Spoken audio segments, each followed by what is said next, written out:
tell you the three solutions for Chelsea from the Serie A. I give you three Serie A solutions. Magnan in goal from AC Milan. Then you go to Juventus, you buy Gleason Bremer as the center back. And then you go to Napoli and you buy Kvaratskhelia on the wing. Everything has been solved. All your problems are now solved. Because, listen, with Nicholas Jackson, maybe we can't trust him to get 20 goals, but we can trust him to get 15, 16. Those 15, 16, plus the 15, 16 that Kvaratskhelia will get you, Madueke on the other side, whoever on the other side is good, plus all the GA that Palmer gets. You add on top of that Bremer next to Colwell, or Bremer next to Fofana, who's a very good centre-back, and Magnan in goal instead of Robert Sanchez. Your problems have been solved, and you can now challenge for the English Premier League. That's what I honestly believe. Challenge next season. Yes, Can I ask you something for it? But they need to have a window where there is no kids. Don't tell me Estevao Paez and come tell me challenge.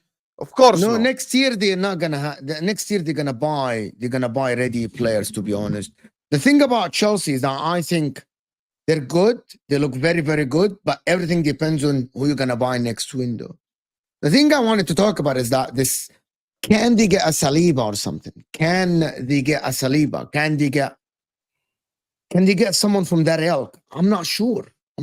They need to find their own Saliba. They need to find their own Saliba, to be honest. They can't just... They're not going to find it in the Premier League. Might be Mark Gahey. I've said that many times. I rate Mark Gahey can be a very good leader at the back. But... No, Mark Gahey is so wrong, Mo. Actually, I disagree with you. I think Mark Gahey is very good. He's going to take them to a league title. I think Mark Gahey can be the leader of this Chelsea team for the future, 100% next season. I wanted to actually raise another point. When Terry said, can they get a Saliba? I know Arsenal fans will get triggered at this. I'm going to ask you a question, Terry. Do you think they can get a Saliba? Do you think they can get a player from Man City next season if they make Champions League? Even with the money? I mean, Chelsea. Would you think the same about a Man City player next season? Yeah, I mean, Chelsea can. Listen, the one thing I've been, again, we all chop and change opinions. To not be a flip-flop, I think you've got to admit you've changed your opinion and explain why, especially in our world of podcasts and stuff, like Sam did at the weekend.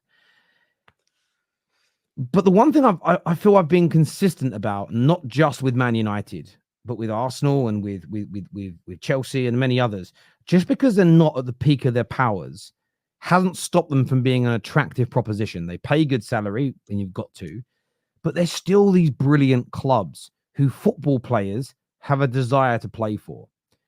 And if by the end of this season you can really see that Chelsea have turned a corner, there's almost no player in the world who isn't attainable in terms of an attraction perspective. Doesn't mean Madrid will agree to sell Bellingham. It doesn't mean Liverpool would agree to sell, I don't know, who you're going to have left in the summer. Alisson, right? Doesn't mean that Man United would agree to sell Lenny Yoro straight away. But that's a very different conversation from, would Lenny Yoro be interested? Would Bellingham be interested in Chelsea if Real Madrid were prepared to sell him for a certain price? The answer is yes. Chelsea are a giant club whether people like it or not. And if the football is getting better, if the squad is improving, there is absolutely no reason whatsoever why Chelsea in the summer, if they pay the right transfer fee and pay the right salary, couldn't sign top-class players. I don't think... by the way, there's a certain group of clubs. I wouldn't say the top 6. I'll say the top 5 in the Premier League fit into this category. Right? No disrespect, Spurs.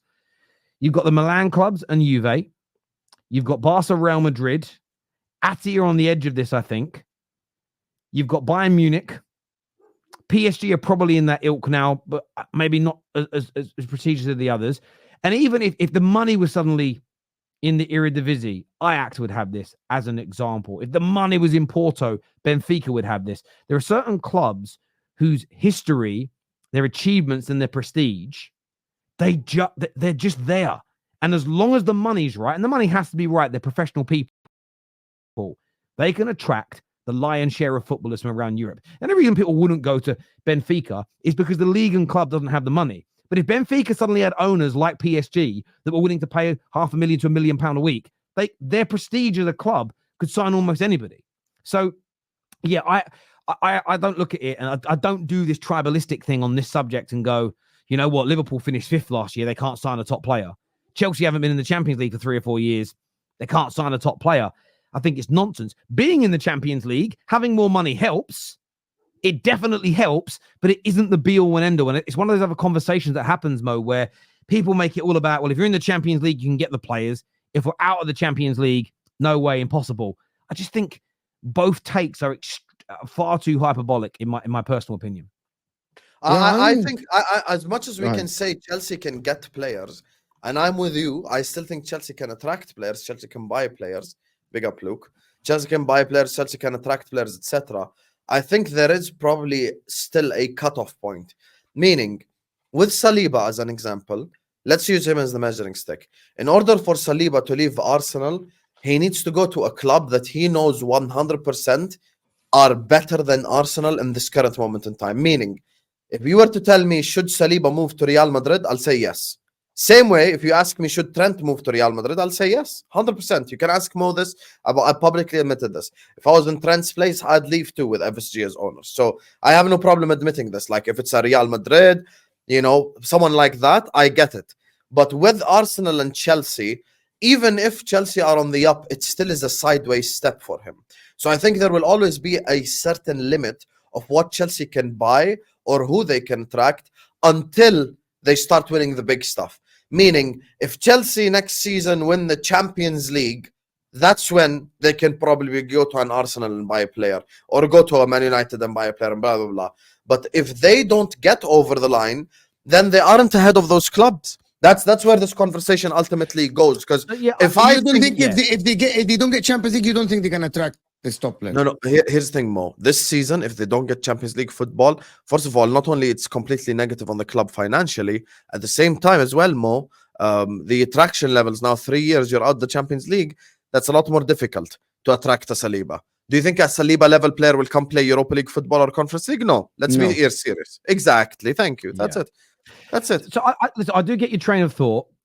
I understand it, but I think competing is one thing. Money is another. And although we're weird as football fans, when it's someone we're signing or trying to sign, we try and always paint it about the status of my club, winning the trophies, the history. When they're signing for somebody else, he's going for the money.